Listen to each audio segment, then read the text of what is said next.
Hello there amazing viewers and subscribers, and welcome to a brand new exciting Doctor Who review. For this review I'm reviewing Doctor Who Revelation of the Daleks, aka 1985, Colin Baker's Dalek story. So I absolutely do love this Dalek story, so I'm literally going to talk about the plot, basically what I enjoy from the story, and more importantly how do I rank and rate it. So this is the final story of season 22, and of course I just recently finished watching my entire whole season 22 Blu-ray box set of Doctor Who collection, and I absolutely enjoyed this story. It's been like a couple of years since I revisited season 22, so to go back and revisit season 22 after when it came out, 2022, since 2022 I kind of went back and revisit the season.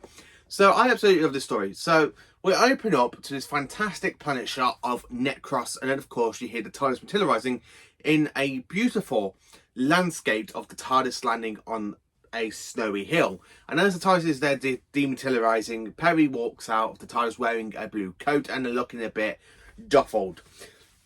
And then of course you have Colin Baker's Doctor wearing his normal outfit with a added of a blue cape to represent the mourning colours of Necros. The reason the Doctor has ended up taking Perry onto Necros is because he receives some news that a very old friend of his has recently passed away. So he goes in to investigate about this situation. And of course they end up walking away from the TARDIS, going towards the actual place of refurbishment, the place of rest. I can't remember what they called it in the story, sorry. So of course as they're going to investigate, they come across a mutant that tries to strangle the Doctor. So the Doctor's there with literally his chains, and of course he's got a fob watch, and he's there literally, there you go, watch it go from backwards and forwards. He goes, now tell me what seems to problem. Like that. I really love how the mutant tries to attack the Doctor. Perry ends up hitting him with a stick or a metal bar. It looks like a stick, but it kind of had that sound effect, it sounds like a bit like a metal bar. I'm not 100% sure. So as basically that, and the mutants in his dying breath tells the Doctor about the great healer.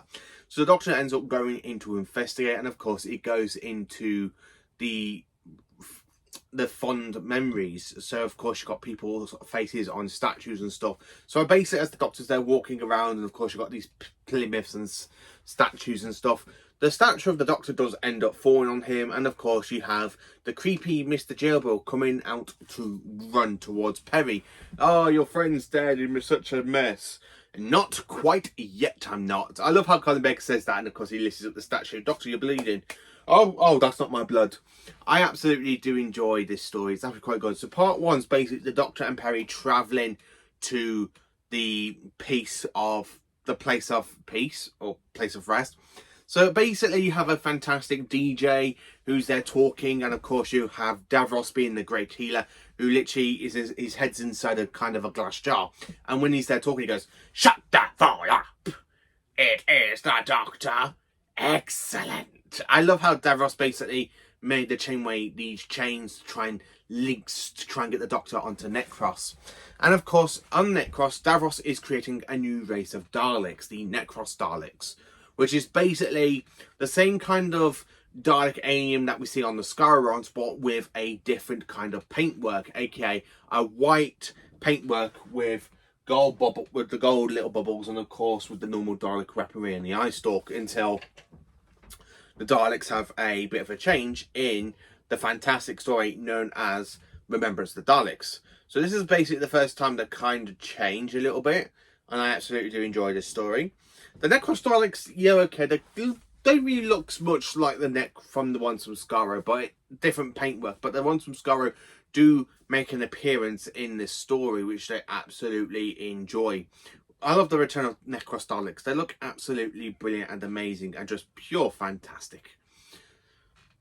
Specifically in HD as well. Then, of course, when you get into part two, and you got the Doctor basically talking to the woman that's basically working with Davros, and of course she does betray Davros in the end by killing Mr. Joel, saying, "The great healer ordered me to kill you. I very much doubt that. I hate you." And of course his wig falls off down the stairs, when his body literally just falls down the stairs and he ends up dead. I absolutely find that his death a little bit funny. So of course when the Doctor's dead and taken of course into prison, and of course it's just great stuff. Now There was quite a few scenes I absolutely love about this story. So scene number one is, of course, when you've got the two body snatchers walking into the fantastic place where you've got all these brains in jars. And, of course, you have a glass Dalek. And inside the glass Dalek is Natasha's dad. Basically, they've gone to try and find her father's body. And basically, they find him being mutated and becoming a Dalek immortality. And that's the Great Healer's death. So the ones that aren't really turned into Daleks, they get processed into food and released into the population.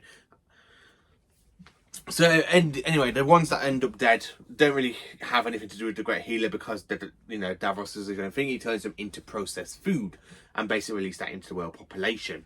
Yeah, Davros kills people and sends them into food process.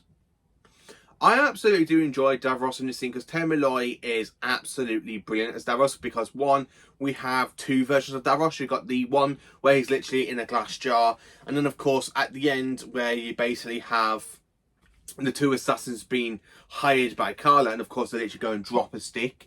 And of course when Davros is one of the guards things go to investigate, they end up killing him.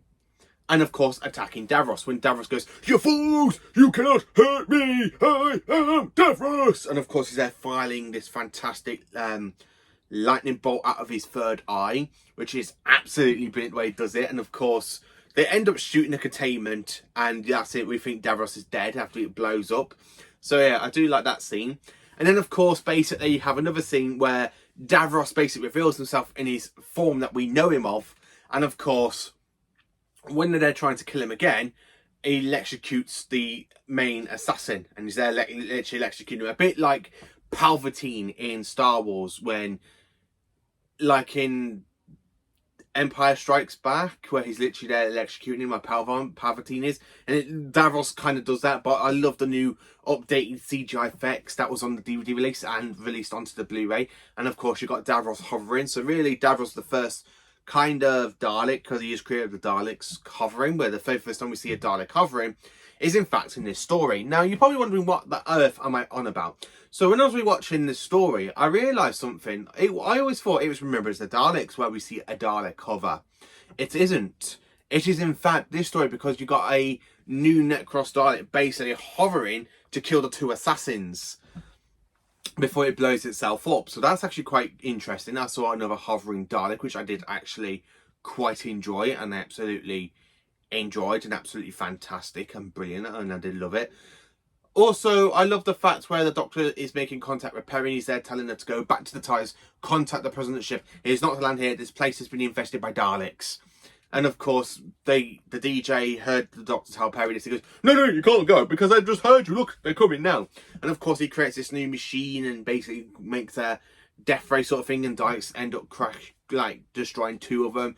And the third Dalek comes in and kills him. And Perry goes, "You murdered him. Why did you do that?" And the Doctor's face, where he literally just sees the sorrow, and he's like that. And then literally runs into two Daleks. He goes, "Ah, there you are. They went that way. You can't with us." I really like Colin's performance in this story. It's actually quite good.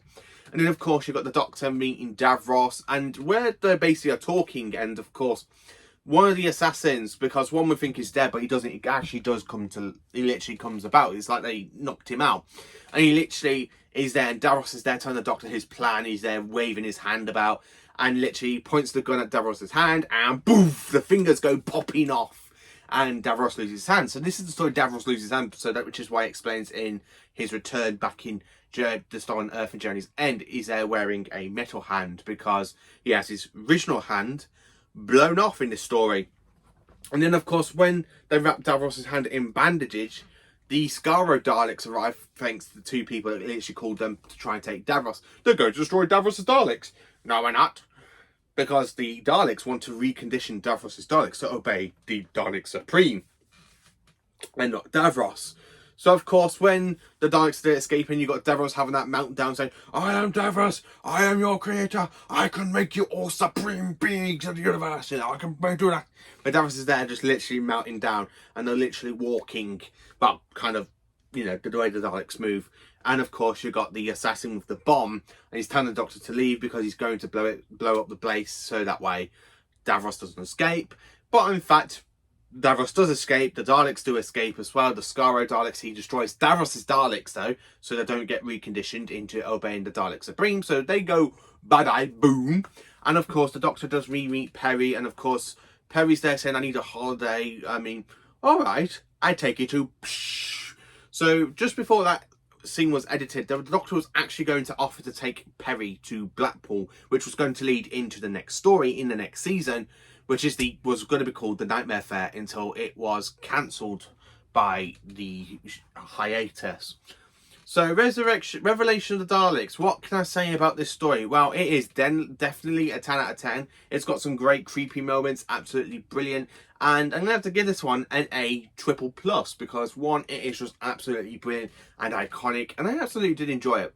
So let me know in the comments, what do you think of this story? Did you enjoy it? Do you prefer this story to Resurrection or Remembrance of the Daleks? Let me know which is your favourite Dalek story from the 80s. This has definitely got to be my second favourite Dalek story from the 80s. It has knocked Resurrection of the Daleks down, because my number one Dalek story is, of course, Remembrance of the Daleks for the 80s. So this one has actually knocked Resurrection down a peg, because this one is absolutely brilliant. And it does kind of feel like a sequel to what was going on in Resurrection of the Daleks, because Davros says, once the Doctor is exterminated, I shall build a new race of Daleks. They will be even more deadly, and I, Davros, shall be the leader. I absolutely love the fact how this kind of continues on with that, and of course Davros explains how he survived, and I absolutely did enjoy it. So let me know in the comments, what did you think of Revelation of the Daleks? Is it one of your favourites? Thank you for watching. Please do like, subscribe and share, and join me for more awesome Doctor Who.